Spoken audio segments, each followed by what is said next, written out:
Parmi les meilleures invocations, parmi les plus grandes, parmi les plus élevées, parmi les plus bénéfiques, il y a celle que le prophète sallallahu alayhi wa sallam avait l'habitude ou que très souvent il répétait et qu'il faut que tu apprennes car celle-ci te réunit le bien de ce bas monde et de l'au-delà. Et il disait Allahumma Rabbana atina fid dunya hasana wa fil akhirati hasana wa qina adhaban nar.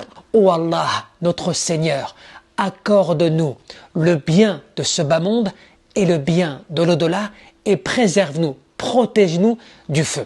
Dans cette invocation, tu as un secret, puisque celle-ci déjà avant tout fait partie de ce que le prophète avait très souvent l'habitude de répéter.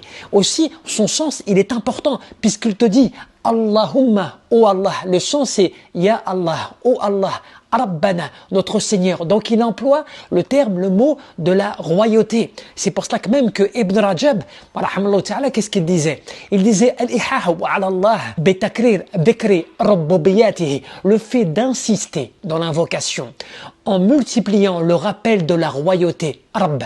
Le mot Rabb, Rabbi, le fait de dire Seigneur, mon Seigneur ou notre Seigneur, Fahwa min a'dami, cela est parmi les plus grandes causes, mayutalabu bihi ijabat ad-du'a, parmi les plus grandes causes qui te permet que ton invocation soit exaucée. Donc le prophète alayhi salatu wa salam, dans cette invocation, il a utilisé ces deux termes, Allahumma, oh Allah, Rabbana, notre Seigneur, accorde-nous le bien de ce bas monde. Cela veut dire jami'a anwa' al-khair yani fi dunya, les différentes sortes de biens de ce bas monde. Cela veut dire les bonnes œuvres, la science utile, l'acceptation des œuvres, tout ce qui peut être bénéfique et bon pour toi dans ce bas monde et aussi par rapport à l'au-delà. Mais pourquoi? Li anna fiha al-ma'ad, parce que l'au-delà c'est le lieu de retour et donc tu demandes à Allah Azza wa Jal qui t'accorde al-jannah, le paradis, mais aussi al-na'im al-muqim, tout ce qui va être bon, qui va perdurer auprès d'Allah subhanahu wa ta'ala. Donc cette invocation est une invocation parmi les invocations qui te réunit un ensemble de bienfaits, un ensemble de biens